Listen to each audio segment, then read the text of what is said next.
हम देखते हैं कि ही और शेन छुपकर एक डस्टबिन पर नजर रख रहे थे। शेन बोलती है कि बिन की वाइफ इस टाइम हॉस्पिटल में आती है, बिन के लिए मेडिसिन लेकर, इसे हमें शायद कुछ पता चल जाए। तभी वहाँ पर बिन की वाइफ आकर गार्बेज फेंक कर जाती है। ये और शेन उसे निकाल कर देखते हैं, जहाँ पर दोनों ही बहुत ज्यादा खुश हो जाते हैं। जैसे उनके हाथ एकदम से टच होते हैं तो दोनों थोड़े से शाय भी हो जाते हैं। उसमें उन्हें चाइनीज मेडिसिन का इंग्रेडिएंट मिल जाता है। ये उसे बोलता है कि मेरा एक फ्रेंड है इस फील्ड में, उसे मैं ये भेजता हूँ ताकि वो हमें बता सके कि किस बीमारी के लिए यूज होता है। दोनों अब कार में होते हैं, जहाँ पर शेन उसे बोलती है कि तुम इलूशन को बता सकते हो, तुम्हें कंफर्टेबल फील हो रहा हो तो ही उसे बोलता है कि तुम डायरेक्टली रो को क्यों नहीं बता देती, कुछ प्रॉब्लम हुई है क्या? शेन बोलती है कि नहीं नहीं, ऐसा कुछ भी नहीं है और हमारी फ्रेंडशिप को कुछ भी नहीं हो सकता इन सब चीजों की वजह से। तो ही भी बोलता है कि इसके बारे में मैं लूशिंग को बता दूंगा। वहीं रू और लूशिंग वांग के घर जा रहे होते हैं, जहाँ पर वांग उसे थैंक यू बोलते हैं उसकी हेल्प करने के लिए। रो भी उससे बेन के बारे में पूछती है कि क्या आप उसके बारे में बता सकते हो, और इस काम में हमारी पूरी प्रोडक्शन टीम जुड़ी हुई है। जो सुनकर वांग उसके लिए जो मेडिसिन देता है उसकी लिस्ट उन्हें दे देता है और बताता है कि बेन एक बार उसके पास आया था उसे दिखाने के लिए। मैंने उसका ट्रीटमेंट किया लेकिन उसका फीवर जा ही नहीं रहा था। तब पता चला कि उसे मियोकार्डिटिस है। मुझे सभी ने कहा कि बेन का फायदा उठाया गया है, इसलिए मैं तुम्हें ये नहीं दे रहा था, लेकिन तुम्हें देखकर ऐसा नहीं लगता। जिस सबके लिए वो दोनों उसे थैंक यू बोलकर वहाँ से चले जाते हैं। और ये हम देखते हैं कि बेन का भाई वांग की घर के बाहर ही सोया हुआ था। ये लोग जब निकल भी जाते हैं तब भी उसे पता ही नहीं चल पाता। वो कार में सैड होकर बैठी हुई थी, जहाँ पर लूशिंग उससे पूछता है कि क्या बात है, तो वांग और यूजी की स्टोरी की वजह से सैड होती है।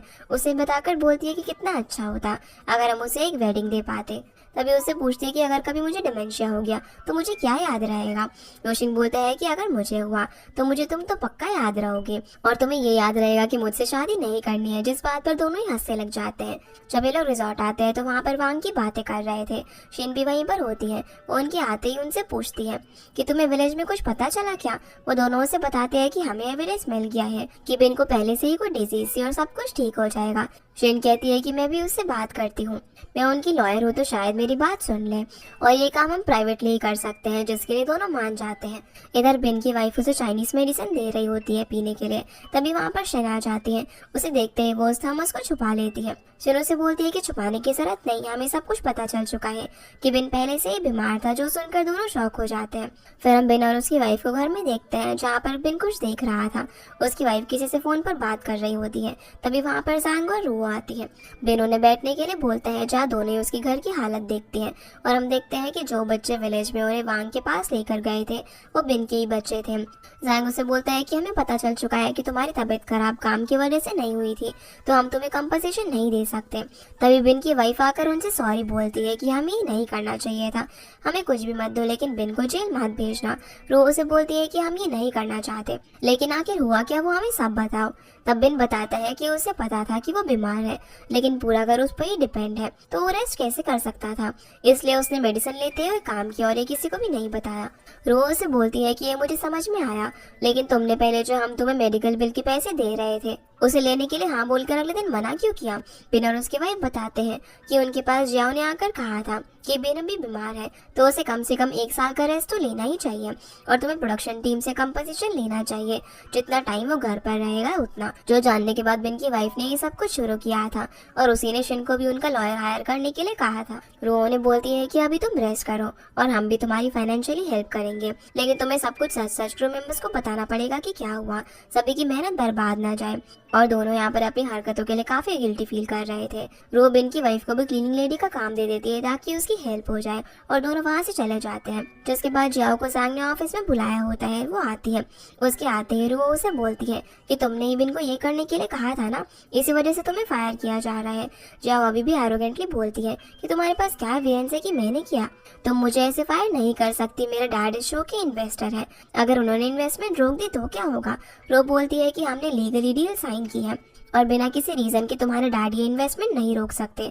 लेकिन वो फिर जैंग की तरफ देखकर उसे बोलती है, तो जैंग कहता है कि ये मेरा ही डिसीजन है, तुम्हारा डैड भी यही चाहते हैं और तुम ये सोचो कि तुम घर जाकर क्या बोलोगी, जिससे जियाओ गुस्से में वहाँ से चली जाती है। उसके बाद हम लोगों को आइडिया प्रेजेंट करते हुए देखते हैं कि वो अपने शो में एक स्पेशल एपिसोड क्रिएट करेंगे वांग और यूजी के वेडिंग का, कि कितने हार्डशिप के बाद वो दोनों लास्ट में साथ में आए। सभी स्टाफ इसके लिए हाँ बोल देते हैं।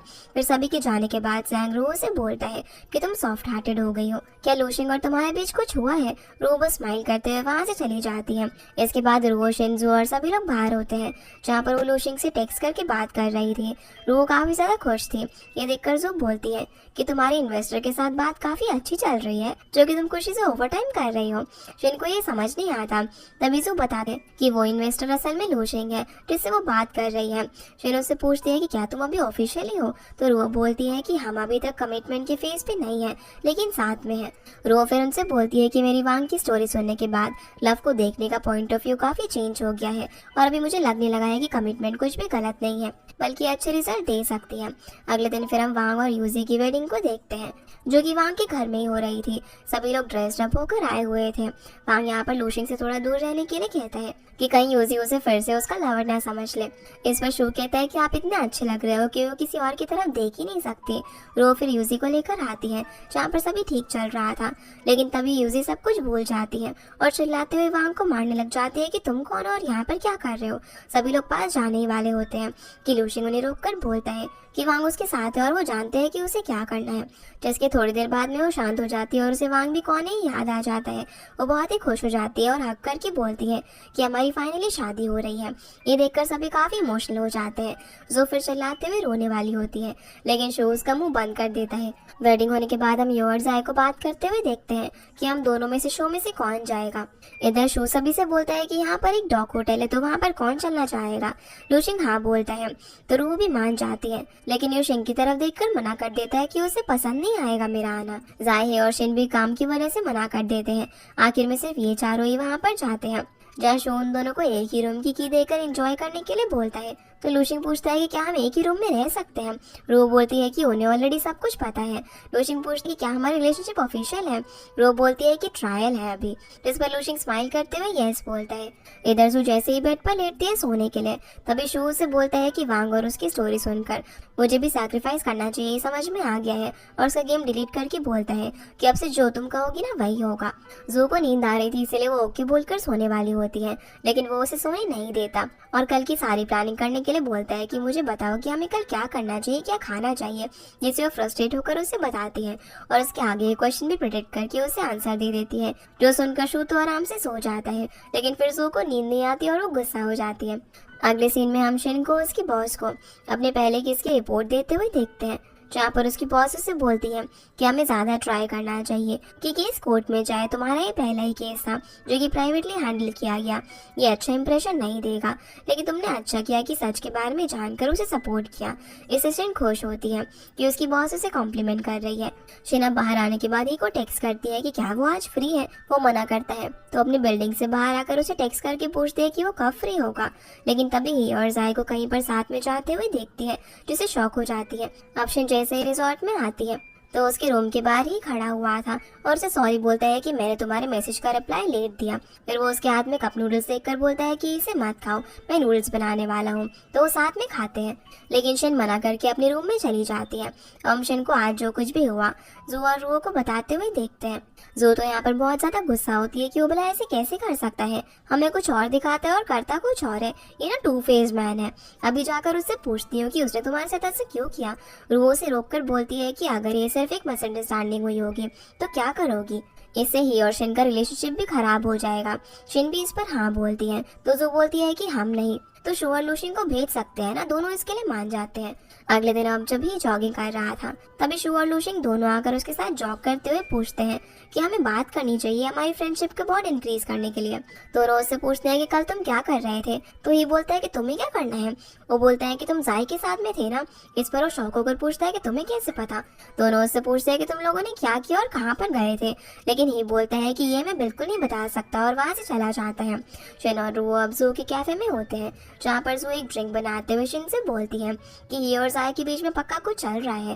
तभी वो कुछ बताने के लिए तैयार नहीं है, लेकिन शिन यहाँ पर ही को सपोर्ट करने की कोशिश करती है। रो भी यहाँ पर ही को डिफेंड करते हुए बोलती है कि वो ना शिन को पसंद करता है, साफ दिखाई देता है। लेकिन जोन दोनों से पूछती है कि फिर वो जाय के साथ क्या कर रहा था और बता क्यों नहीं रहा है। वो शिन को एक ड्रिंक देती है जो कि कलरलेस होती है, लेकिन काफी स्ट्रॉन्ग थी। शिन उसकी एक सिप लेते ही खांसने लग जाती है। जू बोलती है कि ड्रिंक की तरह है जो कि हार्मलेस दिखती है, लेकिन बहुत ही ज्यादा ज्यादा डेंजरस है। देखो ये तुम्हारा टेस्ट नहीं है, तो मैंने कोई और ड्रिंक पीनी चाहिए। लास्ट में शिन उसे बोलती है कि ये मेरी प्रॉब्लम है, तो मैं खुद ही इसे हैंडल करूंगी। हम थोड़ी देर बाद शिन को अकेले बैठे हुए देखते हैं, जहाँ पर साई भी आती है। शिन ने उसे मिलने के लिए वहाँ पर बुलाया था। साई उसे बोलती है कि मैं किसी केस की वजह से बिजी हो गई थी तो लेट हो गई। फिर हम यहाँ से शो का सीन देखते हैं, जिसमें चैलेंजर को चांस देते हैं कि वो गेस्ट में से किसी को चूज कर सकते हैं, और अगर गेस्ट ने भी उन्हें चूज किया तो उनका एक पेयर शो से बाहर चला जाएगा। यू को अब सबसे पहले चूज करने के लिए कहा जाता है, जहाँ वो शिंजू और रू तीनों को प्रेस करता है, लेकिन किसी को भी चूज नहीं करता और खुद ही विड्रॉ कर लेता है कि यहाँ पर किसी को भी न्यू पेयरिंग की जरूरत नहीं है। अब जैसे ही जाए की चांस आती है तो बोलती है कि मैं यू की तरह नहीं हूँ, अगर छोटी सी भी होप रहेगी तो उसे छोड़ूंगी नहीं, और वो यहाँ पर ही को चूज करती है। जो गुस्सा होकर कहती है कि देखो इनके बीच में सच में कुछ चल रहा है। तभी शिन कल की बात याद करती है कि जब उसने जाई से पूछा था कि वो और ये क्या कर रहे थे, तो जायो से बताती है कि हम लोग बस साथ में डिनर और वॉक के लिए गए थे, जो कि नॉर्मल रूटीन है, हम 10 साल से ऐसे ही मिलते हैं। शिन ये सुनकर शॉक हो जाती है कि वो एक दूसरे से इतने टाइम से कांटेक्ट में है। सीन प्रेजेंट में आता है, जहाँ पर ही कुछ बोले उससे पहले ही शिन खड़ी होकर बोलती है कि मैं क्विट करती हूँ। ये उसे बोलता है कि ऐसा मत करो, क्या बात हुई है, पर वो भागकर वहाँ से नीचे चली जाती है। ये भी उसके पीछे जाकर उसे रोककर बोलता है कि मुझे तुम्हारे साथ ही प्रोग्राम करना है, लेकिन वो उसकी बात नहीं सुनती और उसे बोलती है कि मैंने तुम दोनों को साथ में देख लिया था, और कल मुझे जाई ने भी बता दिया कि तुम 10 साल से एक दूसरे के कांटेक्ट में हो। तुम्हारे इतनी ज्यादा केयर करने की वजह से मैंने सोच लिया था कि तुम भी मुझे पसंद करते हो, लेकिन कोई बात नहीं, अभी मैं तुम दोनों के बीच में नहीं आऊँ।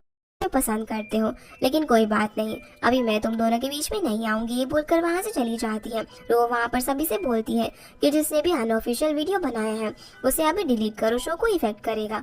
और ये इधर अकेला बीच पर होता है। वहां पर जाया आकर उसे बात करती है। ये उसे बोलता है कि तुम ये क्यों कर रही हो, तुम्हें पता है ना कि मैं तुम्हारे साथ तुम्हारे ट्रीटमेंट के लिए था, तुमने ये बात शिन को क्यों बोली। तो जाय बोलती है कि शिन ने ये बात मुझसे पूछी तो मैं क्या बोलती, उसे सच तो नहीं बता सकती थी ना, याद है तुमने ऐसे ही बीच पर मुझे बचाया था। जाय फिर अपने हाई स्कूल का टाइम याद करती है। वो अपने घर में पियानो बजा रही थी। उसकी मॉम आती है, जहाँ वो अच्छे मूड में नहीं होती है। जाय उनसे बोलती है कि मैं अपने क्लासेस के लिए जाती हूँ। तभी उसकी मॉम उसे रोककर उस पर चिल्लाती है कि क्या तुम्हें अपनी गलती नहीं बतानी, ये बोलकर उसे मारती है। जाय सॉरी बोलती है कि मैंने बहुत ही प्रैक्टिस की, लेकिन टीचर ने पियानो परफॉर्मेंस के लिए रूह को चूज किया। उसके बाद वो उसके मार्क्स के लिए उसके ऊपर चिल्लाती है कि रूह की 1 रैंक आई है, पहले तुम 2nd प्लेस पर आती थी लेकिन अब 3rd पर आ गई हो, और आखिर तुम करना क्या चाहती हो। ये बोलकर उसे बहुत ज्यादा मारती है और बोलती है कि तुम्हें पता नहीं है क्या, तुम्हारे डैड हमें क्यों वापस नहीं चाहते। सायब रोते हुए बोलती है कि उन्हें बेटा चाहिए था और मैं लड़की हूँ। तो उसकी मॉम उस पर भी उस पर चिल्लाती है कि तुम्हारी वजह से ही मैं उन्हें बेटा नहीं दे पाई और तुम्हें अकेला खुद पाल रही हूँ, तुम तभी भी कुछ अच्छे से नहीं कर सकती हो। ये वहाँ से जा रहा था, जो कि ये सब कुछ विंडो से देख लेता है, जहाँ पर साय रोते हुए बोलती है कि अगर ये सब मेरे हाथ में होता तो मैं भी कभी इस वर्ल्ड में नहीं आती। मैं बचपन से ही सोच रही थी कि अगर मैं ज्यादा मेहनत करूंगी तो आप मुझे प्रेज और प्यार करोगी, लेकिन ऐसा कभी भी नहीं हो सकता। जो सुनकर उसकी मॉम उस पर चिल्लाकर कहती है कि चली जाओ यहाँ से कहीं और कभी भी वापस मत आना। सायब भागकर वहाँ से जाती है। ये भी उसके पीछे जाता है, जहाँ सायब पानी में कूदकर सुसाइड करना चाहती थी, लेकिन वो उसे रोक लेता है। जायब बोलती है कि मैंने सपने में भी तुम्हें हराने के बारे में नहीं सोचा था, और तुम्हें मेरे रियल लाइफ के बारे में भी पता चल गया कि मेरी लाइफ कितनी डार्क है। ये बोलता है कि मैं ये बात किसी को नहीं बताऊंगा, चिंता मत करो। अगले सीन में हमें 2015 का सीन दिखाया जाता है, जहाँ पर ये कैफे में था। जय उसके पास आती है, जो कि कुछ अच्छी हालत में नहीं लग रही होती। ये उससे पूछता है कि क्या हुआ है, तो जय बताती है कि मुझे पास टाइम की नाइटमेयर्स आ रहे हैं। ये उसके हाथ पर स्क्रैचेस देखकर पूछता है कि ये किसने किया, तो वो टीयर गैस के साथ बोलती है कि मैंने ही खुद को किया है, मुझे कुछ भी समझ नहीं आ रहा कि मैं क्या कर रही हूँ, लेकिन ये सब करने से मुझे रिलीफ मिल रहा है। ये अब उसे डॉक्टर के पास जाने के लिए कहता है, लेकिन वो उसे रिक्वेस्ट करती है कि वो उसके साथ चले, मैं अकेली नहीं जा पाऊंगी। ये पहले मना करता है, लेकिन उसकी ऐसी हालत देखकर मान जाता है। सीन प्रेजेंट में आता है, जहाँ ही उसे बोलता है कि तुम इस शो में क्यों आई थी, तो जाई बोलती है कि मैं इसमें सिर्फ तुम्हारी वजह से आई हूँ, तुम मेरे सबसे डार्क टाइम में मेरे साथ थे और तुमने मेरी इतनी हेल्प की, तो तुम्हें भी मान लेना चाहिए कि तुम मुझे पसंद करते हो। ये बोलता है कि मैं किसी और को पसंद करता हूँ और तुम्हारे लिए मेरे अंदर कोई भी फीलिंग नहीं है। ये बोलकर वहाँ से चला जाता है। वही रूअबशन के पास आती है उससे बात करने के लिए, लेकिन वो बोलती है कि उसे अकेला रहना है। उसके बाद रो लूशिंग के पास जाती है, शायद दोनों रेस्टोरेंट में होते हैं। लूशिंग भी यहाँ पर अच्छी हालत में नहीं लग रहा होता। रो बोलती है कि मैं शिन के पास गई थी सोचा था कि हम साथ में डिनर करेंगे, लेकिन वो अकेले रहना चाहती है और फिर उससे पूछती है कि तुम्हें क्या हुआ है। इस पर वो बताता है कि हमारे यहाँ किसी की फ्यूनरल सेरेमनी होने वाली है। रू पूछती है कि किसकी। इस पर लूशिंग बताता है कि तुम्हारा डैड की, उनको कैंसर था और ऑपरेशन में कुछ कॉम्प्लिकेशंस की वजह से ये हुआ। जो सुनकर वो शॉक और सैड हो जाती है, उसकी आंखों में आंसू आ जाते हैं। उससे बोलती है कि मैं थक गई और मुझे घर जाना है। इसके बाद हमें 2015 का सीन दिखाया जाता है, जहाँ पर वो अपने हॉस्टल रूम में आती है। उसे एक पार्सल आया हुआ था। वो देखती है कि उसे उसके डैड ने भेजा है, जिसमें एक वेडिंग कार्ड और वेडिंग इनविटेशन होता है। उसके डैड ने लिखा होता है कि तुम मेरी प्यारी बेटी हो, अभी मैं शादी कर रहा हूँ और मैं चाहता हूँ कि तुम मुझे माफ करके इस शादी में आ जाओ। तभी लूशियन का वीडियो कॉल आता है। वो इनविटेशन देखकर उसे पूछता है तो वो बोलती है कि मुझे किसी ने भेजा है, लेकिन मैं नहीं जाना चाहती। लूशियन उसे जाने के लिए बोलता है कि हमारी वेडिंग के लिए तुम्हें एक्सपीरियंस होगा। रो कुछ भी नहीं बोलती और कॉल कट करते इनविटेशन डस्टबिन में फेंक देती है। सीन अब प्रेजेंट में आता है, जहाँ पर रो और लूशियन घर आते हैं। लूशियन ने कुछ इंग्रेडिएंट्स ऑर्डर किए होते हैं जो आए थे। रो से अंदर जाती है, बोलता है कि मैं तुम्हारे लिए कुछ खाने के लिए बनाता हूँ, तुम्हें अच्छा भी फील होगा। वो बनाने के लिए जाता है, पर रो सैड होकर बैठी होती है और अपने डैड से उसे अभी तक जो भी टेक्स्ट आए थे, जिसको उन्होंने ना ही पढ़ा था और ना ही रिप्लाई दिया था, उन्हें पढ़ रही थी। उसकी आंखों में आंसू आ जाते हैं। उसके बाद उसे एक बॉक्स मिलता है, जिसमें जब वो छोटी सी थी उस टाइम की उसकी पेंटिंग होती है। लूशियन यहाँ पर खाना बना रहा होता है, तभी वो उसके पास जाकर उसे हक कर लेती है। वो भी उसे संभालता है और उसने उसके लिए जो बनाया था वो उसे खाती है। लूशियन फिर उस पेंटिंग को देखकर बोलता है कि ये तुम ही हो ना, तुम्हें किसने दिया था ये। इस पर वो उसे बताती है कि मेरे डैड ने पेंटिंग मेरे लगेज में डाल दी थी जब मैं तुम्हारे घर में रहने के लिए आई थी। लूशियन उस पेंटिंग के नीचे एक ब्लैक सा दाग देखकर उससे पूछता है कि ये क्या है। वो याद करके लूशियन को बताती है कि जब वो उनके घर आई थी तो अपना सामान निकालते हुए उसे पेंटिंग मिली थी, तो बालकनी में जाकर वो इसे गुस्से से लाइटर से जलाने वाली थी। तभी वहाँ पर लूशियन आ गया था और उनकी पहली मुलाकात हुई। इस पर लूशियन हंसकर बोलता है कि उस टाइम उसे जला रही थी। ऐसा क्या ही हुआ था तुम्हारे डैड और तुम्हारे बीच में, तुमने कभी बताया ही नहीं, क्या तुम अब बता सकती हो। रू अब याद करके बोलती है कि जब मैं छोटी थी सब कुछ अच्छा था और जब वो ड्राइंग करती थी तो उसके डैड उसे काफी प्रेज करते थे। उसकी डैड एक अच्छे पेंटर और मॉम एक अच्छी पियानिस्ट थी, लेकिन मैरिज के बाद उन्होंने कभी पियानो को हाथ भी नहीं लगाया। हमारी फैमिली खुश थी, मुझे लगा था कि सब कुछ ऐसा ही चलेगा। लेकिन एक दिन वो स्कूल से आने के बाद अपने पेरेंट्स को फाइट करते हुए देखती है। उसकी मॉम बोल रही होती है कि मैंने कितना कुछ सैक्रिफाइस किया है, तुम पूरे दिन अपनी दुनिया में मत रहा करो, फैमिली को तुम्हारी जरूरत है। रू को सिर्फ मैं अकेले ही संभाल रही हूँ। लेकिन जैसे ही रू को देखते हैं तो शांत हो जाते हैं और उसे उसके रूम में भेज देते हैं। उसके बाद हम रू की मॉम का फ्यूनरल का सीन देखते हैं। उस टाइम वो बहुत ही ज्यादा सैड थी, लेकिन वो टाइम मेरे डैड के लिए रिलीफ का टाइम था। उस टाइम वो रोने की बजाय किसी और औरत के साथ थे। तब से मैंने सोच लिया था कि मैं उनके साथ नहीं रह सकती, इसीलिए मैं तुम्हारे घर आ गई। जिस टाइम मैं कॉलेज में थी और मैंने पार्ट टाइम जॉब की थी एक CVS में, तब मेरे डैड मुझसे मिलने के लिए आए थे, जो कि मुझे सॉरी बोल रहे थे कि सब कुछ भूल जाओ, तुम मुझे माफ कर दो, तुम्हें मेरी इकलौती बेटी हो और ये रियलिटी है। उस टाइम को गुजरे हुए कितना टाइम हो गया है, मुझे भी हक है कि मैं अपनी लाइफ अच्छे से जी सकूं। रो से चिल्लाकर बोलती है कि मैं चाहती हूँ कि आप बस मेरी लाइफ से डिसअपेयर हो जाओ। जो सब कुछ याद करके रो बोलती है कि वो पक्का मुझे हेट करते होंगे, इसीलिए अपने लास्ट टाइम में भी कॉल करके उन्होंने मुझे नहीं बताया कि वो कितने बीमार थे, मैं उनसे लास्ट टाइम मिल सकूं। लगता है मेरे पास चांस भी नहीं है उनसे माफी मांगने का। अगर मुझे पता होता कि वो लास्ट टाइम में है तो मैं शायद उनसे इतना हार्श तरीके से बात नहीं करती। तो लूशियन उसे बोलता है कि तुम एक चीज कर सकती हो, तुम्हारे डैड चाहते थे कि तुम उनकी फ्यूनरल सेरेमनी में स्पीच दो और तुम्हारा जो भी गिल्ट है वो दूर हो जाएगा। अगले दिन हम फ्यूनरल का सीन देखते हैं, जहाँ पर सभी लोग ब्लैक क्लोथ्स में होते हैं। जू और शू भी यहाँ पर आए हुए थे, जहाँ पर जू एक लड़की को देखकर बोलती है कि ये कौन है, मैंने इस रिलेटिव के बारे में रू से तो कभी भी नहीं सुना। इस पर शू बताता है कि वो रू के डैड की गर्लफ्रेंड। ये सुनकर वो शॉक होकर बोलती है कि वो हम लोगों की एज की है। अभी मुझे समझ में आया कि रू अपने डैड से बात क्यों नहीं करती थी। रू भी वहीं पर बैठी होती है। तभी लूशियन उसके पास आता है, उससे कुछ बोलना चाहता था लेकिन नहीं बोलता। सिर्फ उसे यही कहता है कि अगर तुम्हारा डैड जिंदा होते तब भी तुम ये स्पीच देती। रो बोलती है कि मुझे पता है कि तुम मुझे अच्छा फील कराने के लिए बोल रहे हो, लेकिन ऐसा कुछ भी नहीं हो सकता। रो के स्पीच का टाइम आता है, जहाँ पर वो सभी से बोलती है कि उसके डैड के साथ अच्छे रिलेशन नहीं थे, लेकिन जो वो कहते थे कि हमारी फादर डॉटर की रिलेशनशिप है, उससे कोई भी नहीं बदल सकता। पहले मुझे इस पर बहुत ही गुस्सा आता था, लेकिन अभी समझ में आ गया। और कहती है कि मैं आपको माफ माफ करती हूँ और थैंक यू बोलती है मुझे लाइफ देने के लिए। तभी वहाँ पर उसके डैड आते हैं, जिन्हें देखकर रू और सभी गेस्ट शॉक हो जाते हैं। वो स्टेज पर आकर बोलते हैं कि मैं जानना चाहता था कि मेरे डेथ के बाद सभी कैसे रिएक्ट करते हैं, इसी वजह से मैंने ये किया और मैं बिल्कुल लास्ट में आने वाला था, लेकिन मेरी बेटी की बातें सुनकर मेरे से रुका नहीं गया और थैंक यू कि तुमने मुझे माफ कर दिया मेरे लाइफ के इस टाइम में। मैं लूशिंग से थैंक यू बोलता हूँ, जो कि रिजॉर्ट का ओनर है। उसने ये फ्यूनरल करने में मेरी हेल्प की और मुझे मेरी बेटी के साथ रिकॉन्साइल करवाया। जो सुनकर रू बहुत ज्यादा गुस्सा होकर वहाँ से जा रही होती है, लेकिन लूशिंग उसे रोककर बोलता है कि मैं तुम्हें बताने वाला था लेकिन टाइम ही नहीं मिला। रू कुछ भी नहीं सुनती कि तुमने भी मुझे धोखा दिया है। उसके डैड भी उसे रोककर बोलता है कि तुम्हें कुछ और नहीं बोलना क्या। रू गुस्सा होती है। वो अब उसे सॉरी बोलता है कि मुझसे गलती हो गई, मैंने ये किया, लेकिन मेरे पास और कोई चांस नहीं था, मुझे माफ कर दो।